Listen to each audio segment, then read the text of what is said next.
Так, ақсақал сіз сол өзім сөйлеп кеттім, енді сіз де бір сөйлеңізші. Менің атым Ақылбек, Көктұма ауылыныкімін, Қалакөлау. Біз келгеніне 15 жыл болды.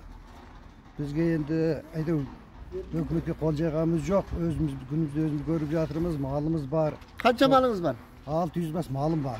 Ұсақ малдан? Ұсақ мал. 600 бас, ірғара малдан? 50 тұяқ, жылқы 50 тұяқ сиырым бар. 100 тұяқ, сонда 100 тұяқ ірғара, 600 тұяқ қой қозысы бар екен, е? Сонда тоқымда жер берген жоқ бізге. Жер жоқ. Оны қайтып бағып жассыз? Біреудің жерін аламын, жылына бір жылқы беріп отырып. Жылына бір жылқы беріп отырып, соны бағып отырып. Бір жылға бір жылқы беріп, жерді майлап, жалдап алып отырып. 15 жылдан бері қарай.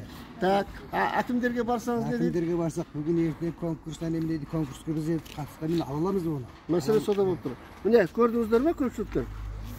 Айналайын. Міне, мен осы мәселені көтеріп келе жатырмын. Президент айтты, Тоқаев, жер жұмыс істейтіндерге тиесілі болу керек деді. Бір емес екі рет. Енді тағы да қайталап айтайын. Жер заңы осыған байланысты осылай өзгеру керек қой. Жұмыс істейтін адамдарға жерді алу оңайлату керек қой.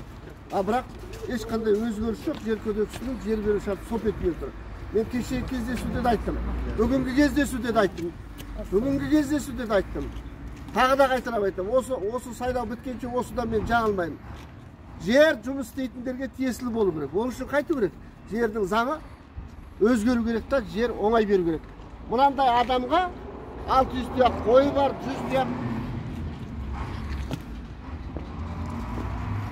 ірғарасы бар, 100 тұяқ ірғарасы бар адамға, 100 тұяқ ірғарасы бар адамға. Ауылдың әкімі келіп, ағатай, көкетай, қай жерден жер аласыз? Сіз нағыз біздің президент айтқан жаңағы жұмыс істейтін адам екенсіз ғой деп, жаңағы қолынан жетектеп апарып, мына жерден таңдап алыңыз деп жер беретін болу керек. Мен осыған жұмыс істеймін. Жаңағы конкурс дегенді, немесе жаңағы комиссия дегеннің бытшытын шығару керек. Жұмыс істейтін адамға жерді ешқандай шартсыз беру керек. Ал ойбай соқа сайманым жоқ, тракторым жоқ деген сөз болмау керек. Мал бар ғой. Екінші біреуде трактор болады, үшінші біреуде соқа болады, төртінші біреуде комбайн болады.